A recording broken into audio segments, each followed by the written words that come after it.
Hello बच्चों, good morning everybody. आप सभी लोग अच्छे होंगे। और ये जो वीडियो है जो हमने 12th क्लास का नया सिलेबस स्टार्ट किया है, ठीक है, एनसीईआरटी बेस्ड सिलेबस स्टार्ट किया है, उसकी सेकंड वीडियो है। फर्स्ट वीडियो में हमने क्या पढ़ा था? हमने पढ़ा था कि एक विद्युत क्षेत्र में और विद्युत विभव में क्या रिलेशन होता है, ठीक है। आज की जो क्लास है उसमें हम क्या देख रहे हैं, उसी का आगे का कंटिन्यू कर रहे हैं। और इस क्लास में हम ये देख रहे हैं कि ये विद्युत विभव और धारिता वाला चैप्टर है आपका। हम ये देख रहे हैं कि यदि कोई आवेशों का निकाय है, आवेशों का एक बहुत सारे चार्ज हैं, उनका एक सिस्टम है, तो उन आवेशों के निकाय के कारण जो कुल स्थितिज ऊर्जा होगी वो कितनी होगी, ठीक है, उसके बारे में पढ़ रहे हैं। तो बच्चों, इसको करने के लिए हम इसको दो तरीके से समझते हैं। पहले ये जो है डेरिवेशन हम दो आवेशों के निकाय के लिए करेंगे। हम ये देखेंगे कि यदि दो आवेश हैं, एक निकाय है जिसमें दो चार्जेस से मिलकर कोई निकाय बना है, तो उन चार्जेस में जो है, उन चार्जेस में कुल जो ऊर्जा होगी, स्थितिज ऊर्जा होगी उन चार्जेस के कारण, वो कितनी होगी। दूसरे वाला जो हम करेंगे उसमें हम 2, 3 या n चार्जेस को लेकर करेंगे, ठीक है। तो सबसे पहले आपको डेफिनेशन पता होनी चाहिए इस निकाय की स्थितिज ऊर्जा की, कि किसी भी आवेश को जब अनंत से उसकी वर्तमान स्थिति तक लाया जाता है तो एक कार्य हमें करना पड़ता है, उस कार्य को ये स्थितिज ऊर्जा हम बोलते हैं, ठीक है। तो ये तो एक आवेश की स्थितिज ऊर्जा की बात हुई। अब यदि उसमें एक से ज्यादा आवेश स्थित है एक निकाय में, तो क्या काम करेंगे कि जितने भी आवेश हैं उन सभी आवेशों को उन अनंत स्थितियों से उनकी वर्तमान स्थिति तक लाने के लिए जो हमें कार्य करना पड़ेगा, उसको ही हम क्या बोलेंगे, उसको हम स्थितिज ऊर्जा बोल देंगे। क्लियर बात इतनी? तो ये डेफिनेशन जो है, उस डेफिनेशन को मैं आपको लिख के दे रहा हूँ कि डेफिनेशन है क्या, और उस डेफिनेशन से ही आगे का प्रोसेस होगा, ठीक है। तो क्या लिख रहे हैं?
तो ये इसकी एक जो है डेफिनेशन है स्थितिज ऊर्जा की। किसी भी निकाय की स्थितिज ऊर्जा को कैसे कैलकुलेट करेंगे, उस निकाय में जितने भी चार्जेस हैं उन चार्जेस को अनंत से हम वर्तमान स्थिति के लिए उठा के रख दें, तो जो हमें कार्य करना पड़ा उसी को हम क्या बोलते हैं, उसी को हम निकाय की स्थितिज ऊर्जा बोलेंगे, ठीक है। तो अब इस डेरिवेशन को स्टार्ट कर रहा हूँ। डेरिवेशन को स्टार्ट करने के लिए मैं दो कंडीशन ले रहा हूँ। पहले मैं क्या कर रहा हूँ, दो बिंदु आवेशों के लिए इस डेरिवेशन को कर रहा हूँ, ठीक है।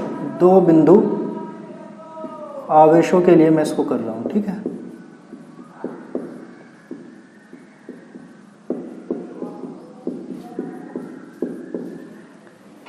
तो दो बिंदु आवेशों के लिए मैंने क्या मान लिया, मैंने जो है दो हम चार्ज लेंगे, ठीक है। हमने दो चार्ज ले लिए। ये चार्ज जो है इसको हमने नाम दे दिया कि ये चार्ज है हमारा Q1, जो P1 पॉइंट पे है, ठीक है, और उसका स्थिति सदिश कितना है, R1, ठीक है। एक दूसरा चार्ज है जिसका नाम है Q2, ये कौन से पॉइंट पे है, ये P2 पॉइंट पे है, इसका स्थिति सदिश कितना है R2, ठीक है। और इनके बीच में स्थिति सदिश है तो बीच की दूरी कितनी हो जाएगी, वेक्टर R12। ये बात क्लियर है सबके, ठीक है, ये आपने पहले पढ़ लिया है। स्थिति सदिशन के बीच की दूरी क्या हो जाएगी, वेक्टर R12, ठीक है। अब क्वेश्चन को ध्यान से समझना, अब ध्यान से समझो।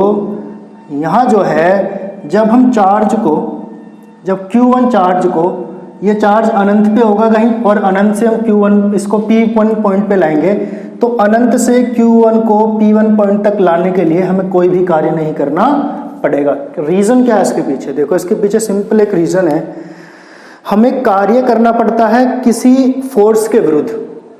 यदि कहीं कोई फोर्स ही नहीं होगा तो तुम्हें कार्य करने की क्या जरूरत पड़ेगी, ठीक है। वो तो विदाउट किसी फोर्स के ही आवेश अनंत से P1 पॉइंट पे आ जाएगा। लेकिन यदि कोई फोर्स लगा हुआ होगा यहाँ, तो हमें उसके विरुद्ध ही कार्य करना पड़ेगा, ठीक है, यही कंडीशन होती है। तो यहाँ क्या है, यहाँ अभी पहले से कोई भी फोर्स मौजूद नहीं है, क्योंकि ये Q2 चार्ज अभी यहाँ है ही नहीं। ये Q2 चार्ज कहाँ था, ये Q2 चार्ज था अनंत पे। क्लियर ना बात, इमेज आपको बना के चलनी है। ये दोनों चार्ज सपोज अनंत पे हैं, यहाँ नहीं है। अब तुम्हें क्या काम करना है, पहले Q1 को उठा के P1 पे लाना है। तो क्या तुम्हें कोई कार्य करना पड़ेगा, क्योंकि जहां तुम उस पॉइंट पे ला रहे हो उस पॉइंट पे कहीं भी कोई विद्युत क्षेत्र नहीं है, ठीक है ना। विद्युत क्षेत्र के कारण एक विद्युत बल अप्लाई होता है और विद्युत बल के विरुद्ध हमें कार्य करना पड़ता है। तो जब कोई विद्युत क्षेत्र नहीं है तो क्या Q1 को P1 पॉइंट पे लाने में हमें कोई कार्य करना पड़ेगा। एक बहुत ही नेचुरल सी बात है कि नहीं करना पड़ेगा, क्योंकि कोई वैद्युत बल यहां पर नहीं है, ठीक है। तो क्या लिख रहे हैं कि Q1 को बिंदु P1 पर लाने में कोई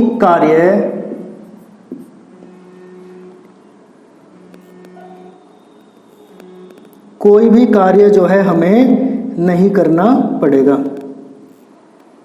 कोई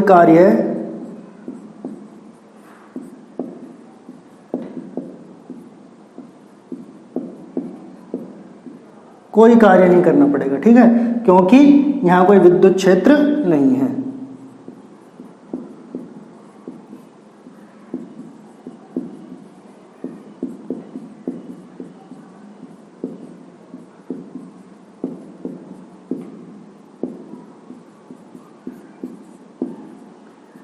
तो कहने का मतलब क्या है कि W1 कितना हो गया, 0, कोई कार्य नहीं करना पड़ेगा। क्लियर बात है इतनी, ठीक है। अब आगे का क्या कंसेप्ट है, अब इस चार्ज को जब मैं कहाँ ले जाऊंगा, ये तो Q1 के लिए कोई कार्य नहीं करना पड़ा। अब Q1 तो यहाँ आ गया, अब हमें क्या करना पड़ेगा, Q2 को जब हम कहाँ लाएंगे, ये पॉइंट याद रखने हैं आपको। अब क्या करेंगे, जब Q2 को बिंदु P2 पर लाते हैं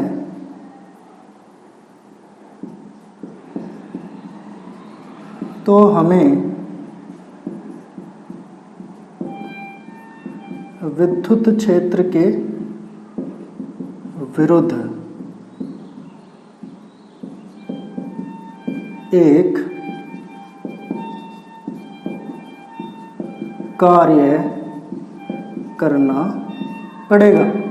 हमें विद्युत क्षेत्र के विरुद्ध कार्य करना पड़ेगा, और वो कार्य क्या होगा, देखो इस Q1 के कारण यहाँ एक विभव बनेगा, ठीक है। तो Q1 के कारण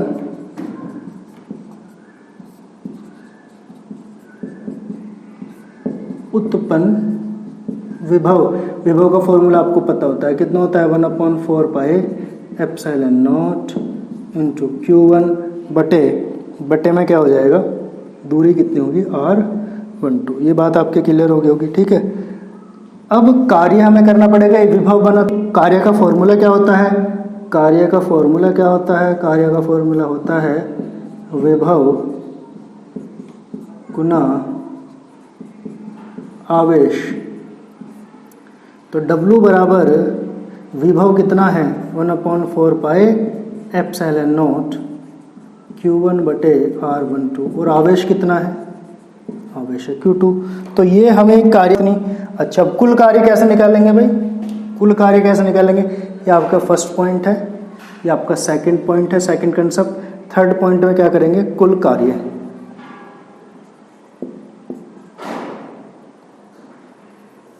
थर्ड पॉइंट इधर लिख दे रहा हूँ मैं, ठीक है। ये थर्ड पॉइंट हो जाएगा आपका कुल कार्य कैसे निकालेंगे, कुल कार्य बराबर W बराबर किसके हो जाएगा, W1 प्लस W2। अब W1 तो 0 है, W2 कितना आ जाएगा हमारा, W2 आ जाएगा हमारा। इसको जब पूरे को सोल्व करेंगे हम, Q1 into Q2 4 pi epsilon not R1। तो कुल मिला के जो टोटल W है, क्या फॉर्मूला बन जाएगा इसका, Q1 Q2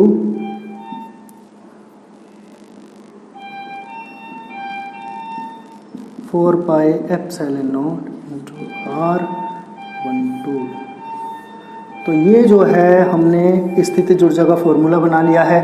और ये स्थितिज ऊर्जा ही बराबर किसके, कार्य ही बराबर किसके होता है, कार्य ही बराबर होता है, आपको पता है कार्य ही बराबर होता है स्थितिज ऊर्जा के, ठीक है। तो कितना फॉर्मूला बन जाएगा, Q1 Q2 4 pi epsilon not into R12। तो ये आपके दो एक जो डेरिवेशन आपको कराया है, आपको समझ में आ गया होगा, आई होप, ठीक है। इसके रिगार्डिंग यदि कोई भी आपका डाउट होता है तो आप मुझे, जो आपको वीडियो पोस्ट की जाएगी, अपलोड की जाएगी, आप कमेंट सेक्शन में कमेंट करके पूछ सकते हैं। तो सिंपल सी बात थी, हमें एक निकाय के लिए स्थितिज ऊर्जा निकाल रहे हैं, तो निकाय में जितने भी चार्जेस होंगे उन चार्जेस को जब अनंत से हम उन पॉइंटों पे लाएंगे तो जो कार्य करना पड़ा वही बराबर होगा स्थितिज ऊर्जा के। क्लियर बात इतनी।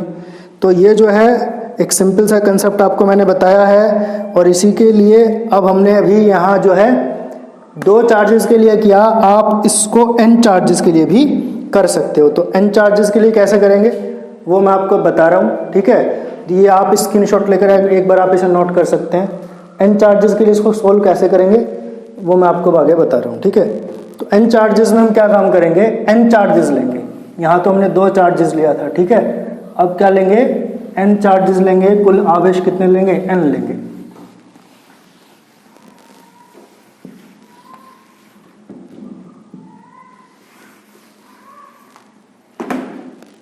तो इसका जो सेकंड पार्ट है n आवेशों के लिए।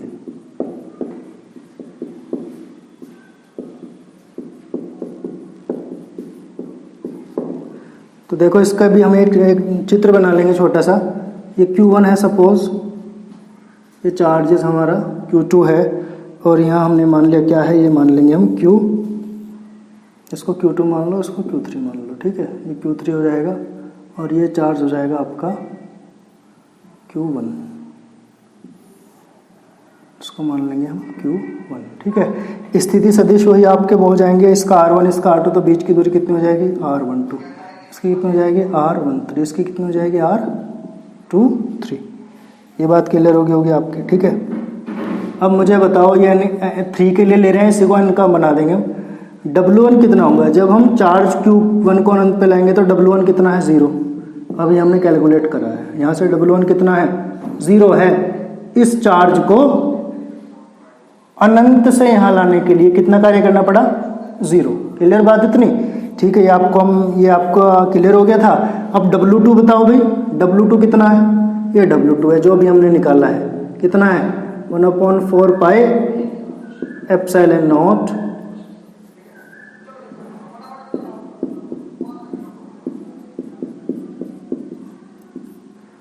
Q1 Q2 बटे R12, ये W2 हो गया, ठीक है।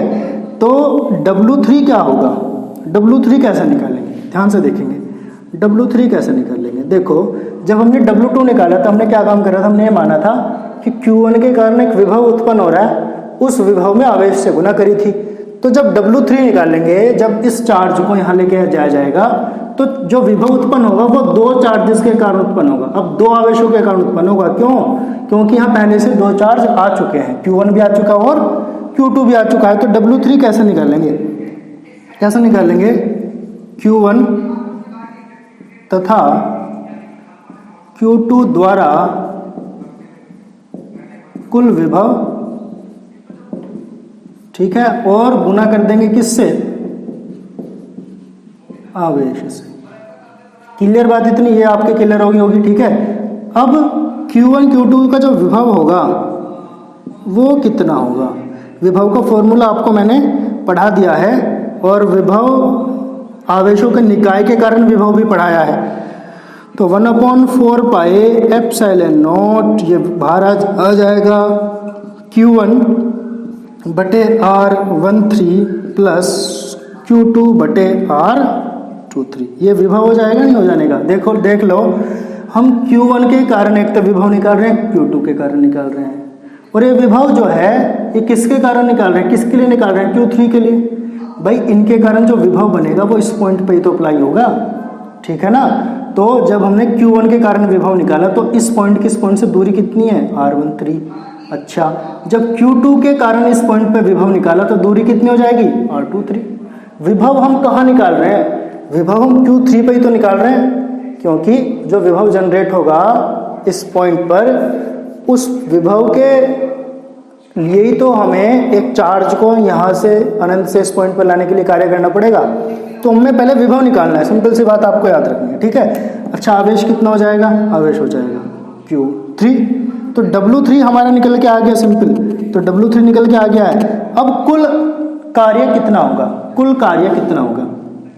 कुल कार्य, देखो कुल कार्य बच्चों कितना हो जाएगा? W बराबर कितना हो जाएगा? हमने निकाल लिया W1 plus W2 plus W3, ठीक है। अब ये जो है, देख लो, ये जो है W1 की वैल्यू हमने रख दी 0, हमने पहले निकाल लिया है। W2 की वैल्यू रख दी 1/4 pi epsilon not Q1 into Q2 बटे R12, ठीक है ना। W3 की वैल्यू हमने रख दी कितनी? 1/4 पाई एप्सिलॉन नॉट Q1 बटे R13 प्लस Q2 बटे R23 इंटू Q3, ठीक है ना। तो यहाँ तक आपके क्लियर हो गया होगा बात, ठीक है। अब यहाँ से आपके सामने एक रिलेशन बन के आ रहा है, ये तो कार्य हो गया। स्थितिज ऊर्जा कितनी हो जाएगी? यहाँ से U कितना हो जाएगा? देख लो, 1/4 पाई एप्सिलॉन नॉट। जब इसकी मल्टीप्लाई इसमें करेंगे तो सब में कॉमन आएगा, नहीं आने का, तो मैंने इसको अलग ले लिया। और अंदर एक सीरीज बन रही है, देख लो, Q1 Q2 बटा R12, Q1 Q3 बटा R13। तो क्या आ जाएगा अंदर? अंदर आ जाएगा Q1 Q2 बटे R12 प्लस Q1 Q3 बटे R13, और नीचे कितना आ जाएगा? Q2 Q3 बटे R23। ये बात आपके क्लियर होगी। अब यहाँ से मैं एक रिलेशन, एक फॉर्मूला, जनरल फॉर्मूला बना सकता हूँ n नंबर ऑफ चार्जेस के लिए। 1/4 पाई एप्सिलॉन नॉट बाहर आ जाएगा, और इसको मैं क्या लिख सकता हूँ? इसको मैं लिख सकता हूँ क्या? Q, आप कुछ भी इसको नाम दे सकते हैं, Q JK का नाम आप दे दीजिए, और नीचे क्या लिख लेंगे? नीचे लिख लेंगे RJK, ठीक है ना। और ये हो जाएगा for all pairs. For all pairs, pairs का मतलब क्या है कि यदि आप 1 2 लेंगे तो यहाँ क्या हो जाएगा? 1 2, यहाँ 1 2 हो जाएगा। आप 1 3 लेंगे तो यहाँ 1 3 हो जाएगा, 2 3 लेंगे 2 3 हो जाएगा। तो ये जो है वैल्यू n तक चली जा सकती है। तो n नंबर ऑफ चार्जेस के लिए हमने फॉर्मूला बना दिया है, ठीक है।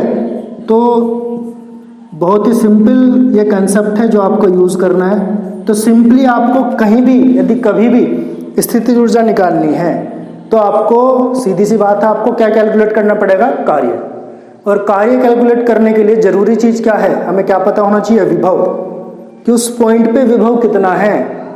भाई कार्य हमें क्यों करना पड़ता है? जब भी आवेश को अनंत से किसी पॉइंट पे लाते हैं तो कार्य करना पड़ेगा। अब कार्य करने के लिए भी 2 कंडीशन है।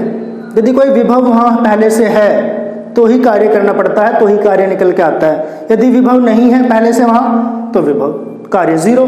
जैसे हमने जब W1 निकाला था तो हमने देखा था कि जब पहले से वहाँ कोई चार्ज मौजूद नहीं है, हम फर्स्ट वाले चार्ज को उठा के एक पॉइंट पे ला रहे हैं, पहले से कोई चार्ज मौजूद वहाँ नहीं है, तो क्या कोई विभव वहाँ होगा? सिंपल सी बात है, कोई भी विभव वहाँ पर नहीं होगा। ठीक है, तो n नंबर ऑफ चार्जेस के लिए वही सिंपल तरीका है जो 1 के लिए है, जो 2 के लिए, बस सबको आपस में आपको जोड़ते चले जाना है। ठीक है, तो आज की क्लास में इतना ही आपको समझना है। ये जो मैंने जो डेरिवेशन कराए हैं आप इसको अच्छे से घर जाके एक बार पढ़ लेंगे। यदि किसी के बच्चे का कहीं भी कोई डाउट है तो कमेंट सेक्शन में जाके कमेंट कर देंगे। इसके अलावा बच्चों, ये जो वीडियो आपके लिए बनाई जा रही हैं, तो थोड़ा सा आप जो है यदि थोड़ा सा समय दे देंगे वीडियो को लाइक और सब्सक्राइब चैनल करने में और शेयर करने में, तो उससे हमें बहुत ज़्यादा मोटिवेशन मिलेगा। हम और अधिक हार्डवर्क से आपके लिए नई नई वीडियो लाते रहेंगे। ठीक है, हम केमिस्ट्री के भी सीरीज स्टार्ट कर देंगे, सभी सीरीज स्टार्ट कर देंगे, क्योंकि आपको पता है कि स्कूल अभी बंद हैं और ये हमें नहीं पता कि आने वाले कितने समय तक बंद रहेंगे। तो इससे अच्छा क्या है कि आप अपना रेगुलर पढ़ाई करते रहें। ठीक है, उसी के लिए हमने वीडियो बनानी स्टार्ट की है। तो आपका थोड़ा मोटिवेशन हमें चाहिए, और मोटिवेट आप करते रहिए, लाइक करते रहिए, चैनल को सब्सक्राइब करते रहिए और शेयर करते रहिए। जितने ज़्यादा आप फ्रेंड को शेयर करेंगे उतना ही ज़्यादा मोटिवेशन हमें मिलेगा। ठीक है, तो बच्चों आज के लिए इतना ही। Thank you.